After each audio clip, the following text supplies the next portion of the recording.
A large part of the game is management of multiple areas like food, dinosaur well-being, weather and protection, and area management. However, with there being no way to pause the in-game time, does this make Jurassic World Evolution a real-time strategy game? We have the quote here from Simon Dorr explaining basically how tactics and decisions that have short-term impacts, while strategy has an impact on the whole game. These two with the quote as well up here explaining define challenges of RTS games and actions players will do to counter each challenge. Strategic conflict implies that a player will be forced to deal with a conflicting power going against the player's goal of victory, which is the strategic conflict would be AI, other players.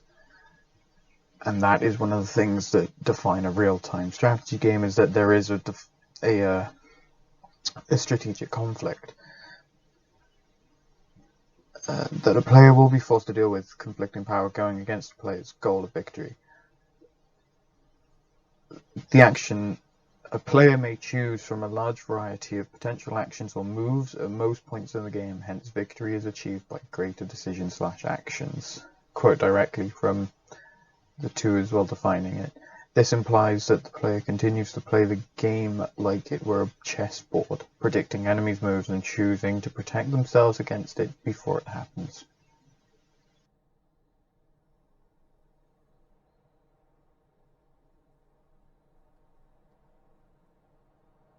Here we have a couple of quotes from Jackie Tardif about strategy, and the first one being the planning and coordination of a set of operations in order to effectively reach a goal. That sort of applies to just how in games you do, well, games and real life, you do have to effectively reach a goal using planning and coordination. To start this, for reference for Jurassic World, players must be mindful of layout in levels in the game, because most of the levels have some form of difficult terrain, thin or very large open areas, which players will have to counter and deal with, and you can never perfectly do that. Another item you can do is flattening terrain, and the terrain will never be fully flattened. So you have to plan around having buildings on different levels to each other and trying to use it to an advantage. There's many examples of this in the game Jurassic World Evolution, but the largest one is Isla Penna, which has a very small, limited sized map. It is constantly dark, and there is a high chance of tropical storms and very unfair terrain, as I said about buildings never being level, and you have to work around level buildings and different layers and whatnot. This one map does that very well. For Tardif, however, strategies are knowledge, and in long-term memory, every theoretical knowledge must be associated with strategies to treat and functionally reuse this knowledge. To apply that, you have helping strategy games, you sort of want to remember things long term, and then you can sort of apply both the planning and coordination of an operation to effectively reach the goal from before, as well as strategies are knowledge, and knowledge is strategies. By knowing what you can do and what you can't do and what other people have and haven't done, that will push you forward in a strategy game.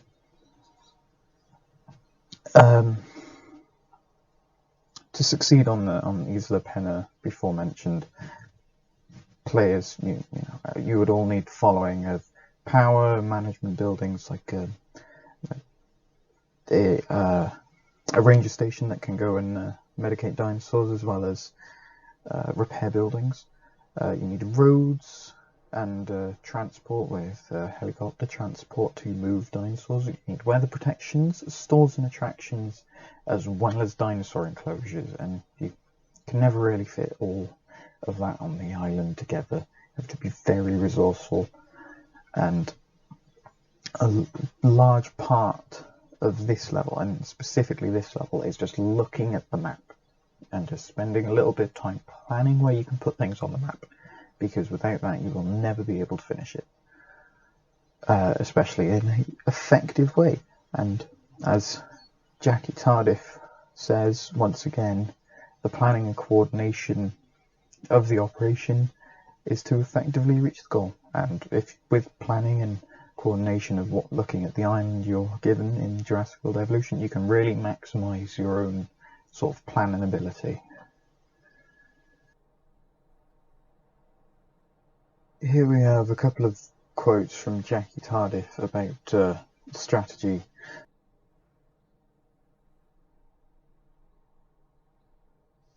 Lastly, the final impact of my argument for whether Jurassic World Evolution is a real-time strategy game is challenge mode. In the later updates, they added challenge mode. This was a way of playing the game with limited time, money, resources, and this was all to challenge the player more. Challenge mode was again updated with the addition of DLC to add the DLC items into challenge mode.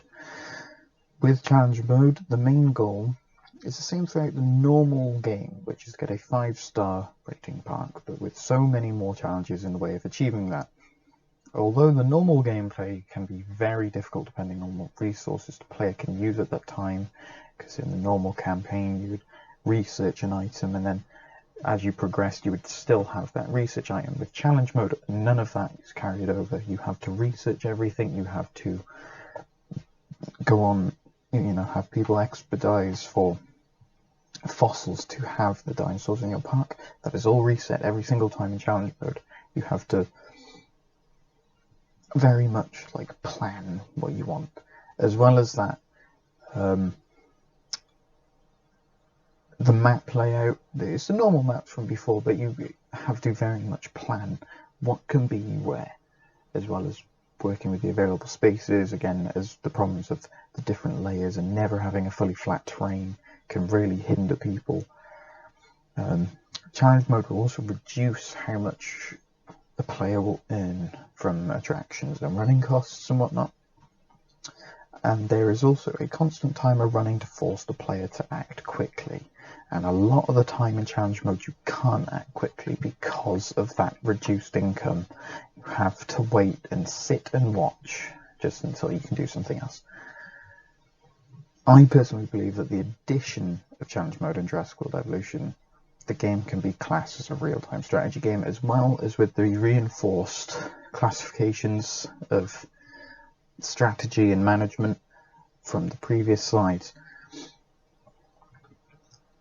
The challenge mode definitely improves the ability of real-time strategy.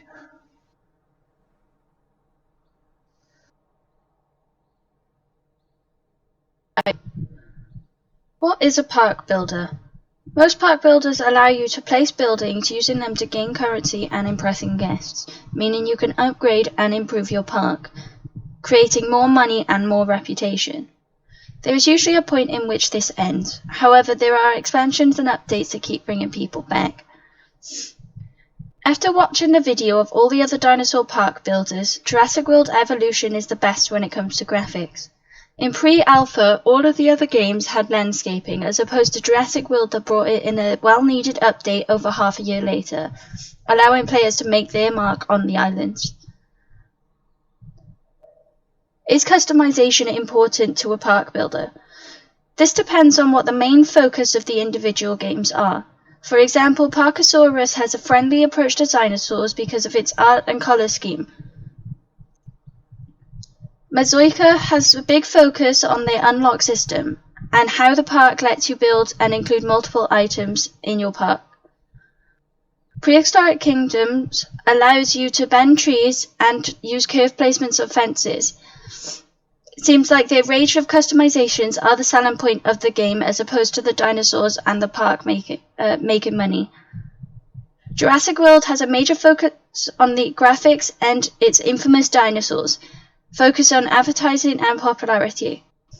I believe customization is an effective way to gain interest for the game, which is what Jurassic World Evolution did extremely well in their advertising department. It makes you believe that even though you are following a pretty linear game, you are able to add your own buildings and stores. I would say that it is the main way in which you are able to get customization. Other than involving or breeding dinosaurs, there isn't too much that you're able to put your mark on.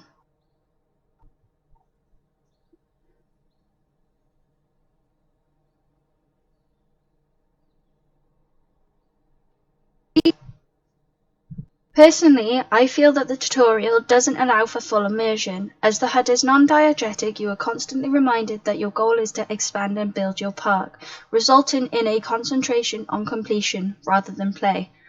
With the flashing icons and constant voice prompts, you are given your next objective. However, I believe that it almost makes part of the experience. A park builder would be lost without its HUD elements, meaning that it is all part of the experience.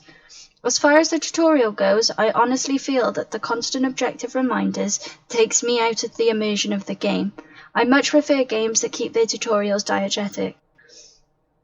Objectives are spoken to you by characters. You are also able to view the objectives box to view tasks. These give you gentle reminders of objectives and how to complete them. The menu has a simple interface design which is removed to keep us concentrated on the story, such as a dinosaur being released into the enclosure. Buildings have quick select and place and are easy to upgrade. Building information has a small paragraph on what each building does, including building cost and power used, relating to the information bar at the bottom of the screen, along with money owned and park rating. The game teaches you by example. When you are adding an aggressive dinosaur to the park with another dinosaur, it kills it. When a dinosaur breaks free, it eats people, showing you how important security is. As good as the tutorial is, it forces you to follow it, meaning that you can't purposely mess up at the beginning, not giving the player much room for deviation on a second or third playthrough. This wouldn't matter as much for new players, as it allows them to show what the game has to offer and learn how the game works. I honestly think this game's tutorial is informative and easy to follow. It also gives you a story between the characters and different areas you can choose, such as entertainment, security, and science. There is a small amount of choice, but as far as it goes, it's very linear and allowing you to concentrate on learning the controls and the rules of the game.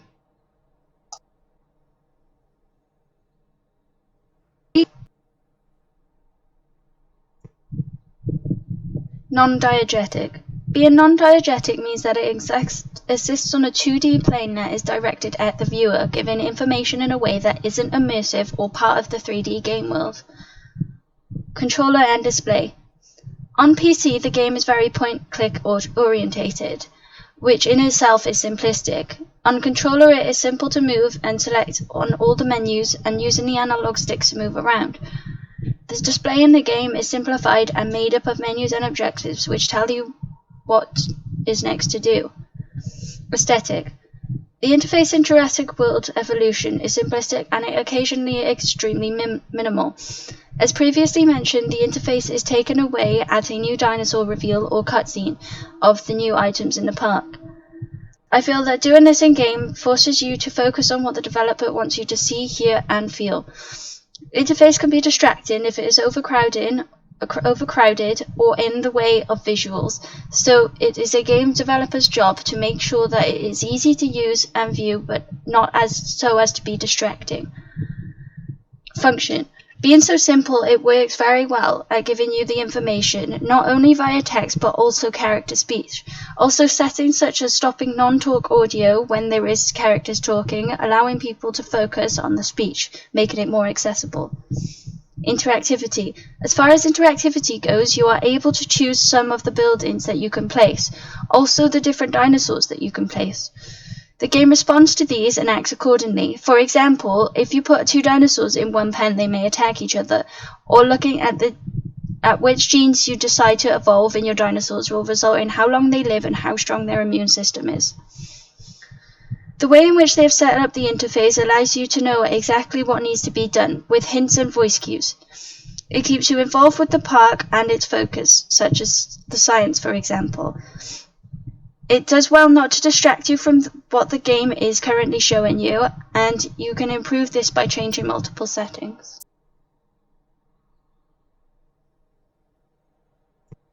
Jurassic World Evolution as a sandbox. A child is placed in a sandbox and can do whatever they please. They may dig a hole, build a castle, eat sand, or throw sand in another child's eye. This is a quote from the book Game Development Essentials, Game Level Design by Travis Castillo and Gina Novak. Now, what is a sandbox? Well, to get the best definitions of sandboxes, I have two quotes from two different authors here, right here. One by Ed Byrne and one by Christopher Totten. Ed Byrne's quote is, "Walled-in areas where the user can play with the many toys and activities that the level designer has placed in the environment." And Totten's quote, "Sandbox worlds are named for their ability to have defined boundaries but also allow the player to play however they want in less structured ways than many other games allow." So, in this segment of the presentation, I'll be talking of how these two quotes link Jurassic World Evolution to being a sandbox game. First definition is by Ed Byrne. So, how does Jurassic World Evolution apply to this definition? Well, first of all, it has the walled-in areas are the islands in which you can build your parks on in this park building game. How? Now, the toys that the level designer has placed in the environment are the Hammond Creation Lab that allows you to create dinosaurs and send them running out into the park for all the visitors to see. The Expedition Centre, in which allows you to send crews around the world to find fossils. The Fossil Centre, in which allows you to increase the genomes and make better genomes for each of your dinosaurs. Research Lab, that allows you to research different technologies to make your park better. Asset Containment Unit, in which allows you to tranquilize, move and dispose of dinosaurs. And then the Ranger Station, that allows you to refill dinosaurs' food stations, fix broken fences or heal dinosaurs. Totten's sandbox definition states that a sandbox world allows the player to play the game in less structured ways. So, how does Jurassic World Evolution allow you to play the game in a less structured way? First of all, it allows you to play the game in multiple different ways. The first way is that you can complete contracts while making your park functional and making the park as functional as you possibly can. Or you can just release the dinosaurs into the park without any cages set up and let them run around and eat the guests and attack whatever they want and do whatever they want and just watch mayhem break loose within your park.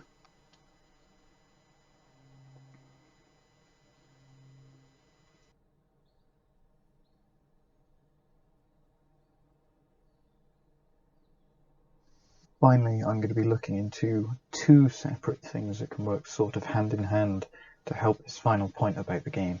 We're going to be using Richard A. Bartle's Hearts, Clubs, Diamonds, Spades, Players Who Suit Muds, as well as part of Lars Reng and Henrik Schooner-Fogg, I'm probably terribly mispronouncing that, parts of their theory from problem-based game design, starting with which playability allows different modes of gameplay and support various player types. If we look back to Bartle's Players Who Suit Muds, we can also consider the players' styles and classifications and use these to argue what Jurassic World Evolution is. By using Bartle's Muds players diagram as an example, we can apply and adapt this to Jurassic World Evolution to see what kind of players play the game. If we wanted to do a proper research into this, we could probably give out, questionnaires and have people do their own sort of take of like how they think they would fit into it, as well as answer questions and then be put into a classification in a very scientific manner. However, because the theory from Bartle's study specifically applies to multi-user dungeons and not any other type of games, specifically RTSs, looking into Wren and Schoenfog's study is more applicable. Again, probably terribly mispronouncing that. With the above quote from the two from problem-based game design, one of the types of playability alone is explained. We can argue that Jurassic World Evolution is defined primarily by the player and how they want to play the game, and its ability to adapt to different game modes such as challenge mode or sandbox. With the information we have, challenge mode is very much real-time strategy, as I previously argued. Sandbox gives players so much free creation and free space. So, in a more full sort of investigation to this, we could very much argue that due to the quotes from problem-based game design, we could look into how players play the game depending on how the game is defined.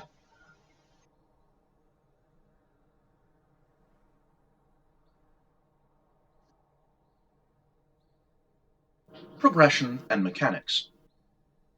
Progression and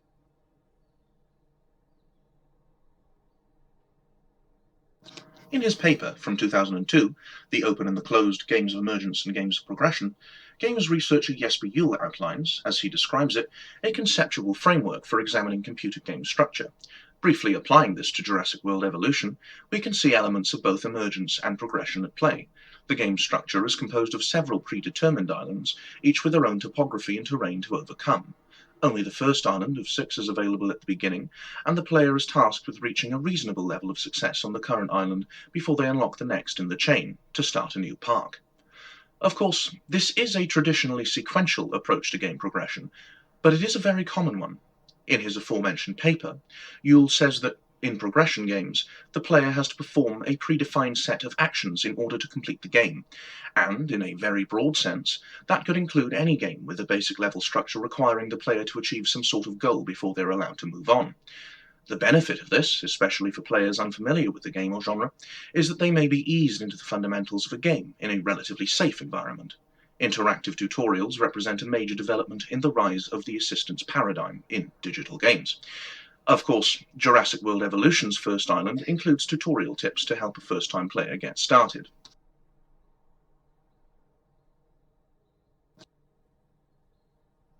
As previously alluded to, Jurassic World Evolution contains a large number of features and things to keep track of. The game has a rather steep learning curve and may overwhelm some players at first. To prevent this, in addition to the initial tutorial, each island has a set of 3 predetermined story missions which may be completed optionally. After completing the tutorial, the game will prompt a player to select one of these to undertake. Doing so can benefit the player by providing in-game rewards such as access to new dinosaurs and buildings if completed. Additionally, the experience a player attains may be considered highly valuable in of itself, preparing the player for further challenges which lie ahead. A player is essentially free to choose their preferred strategy using the tools and limited resources provided to them.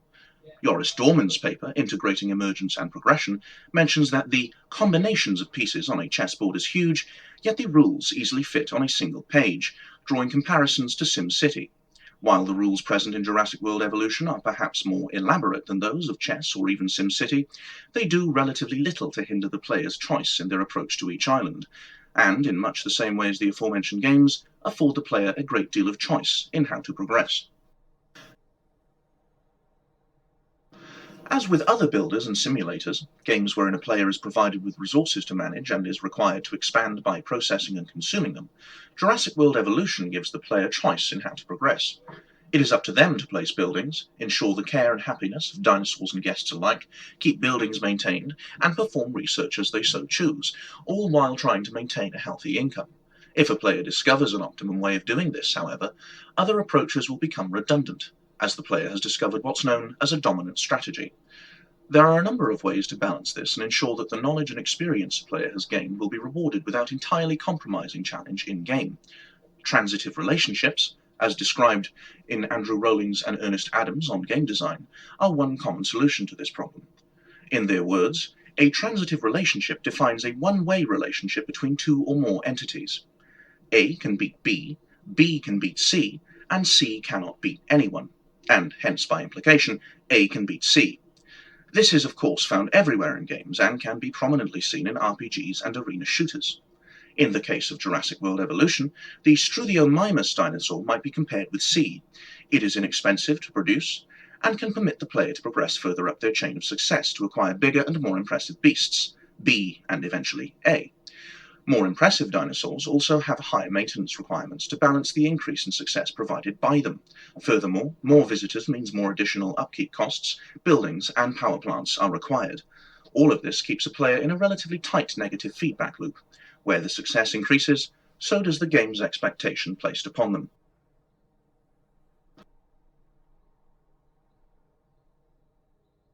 Jurassic World Evolution as a simulation game. Any game that attempts to recreate with as much detail and realism as possible any real activity. Next Generation, issue 15, 1996, page 42. A simulation is an approximate imitation of the operation of a process or system.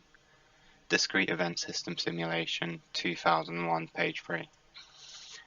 The two games that best fit the definitions would be Flight Simulator X by Xbox Game Studios in 2006 and City Skylines by Paradox Interactive in 2015.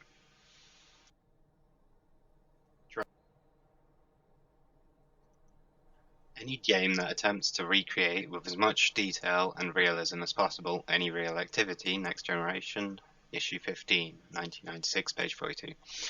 This definition fits Jurassic World Evolution, JWE from now on, as it is attempting to simulate what it would be like running a dinosaur park with as much realism as possible, taking the fact that it's a dinosaur park into account. It simulates the difficulties you might face while being in control of a dinosaur park, including stuff like keeping the customers from the dinosaurs as well as happy.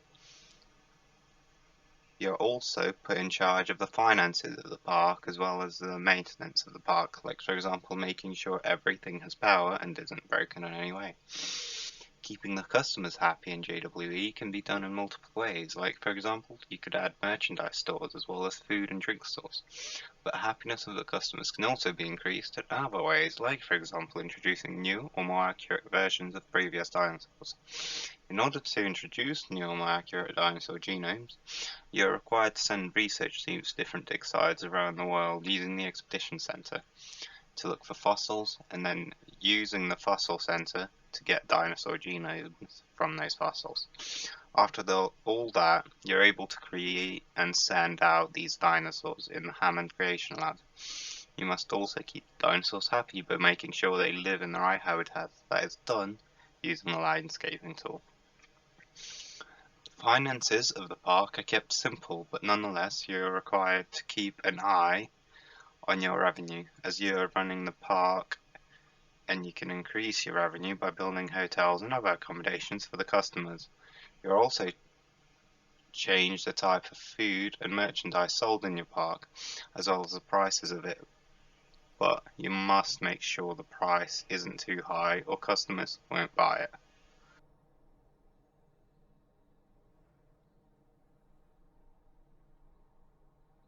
A simulation is an approximate imitation of the operation of a process or system. Discrete Event System Simulation, 2001, page 3. This definition suits Jurassic World Evolution as it is imitating the process of running a park, in other words, management simulation. This refers to how you're in complete control of the park and managing it to the best of your abilities. You're given control of multiple islands, which you unlock each island starting from the first by achieving a certain rating, which is done by keeping customers happy and safe and making sure there is a wide variety of dinosaurs.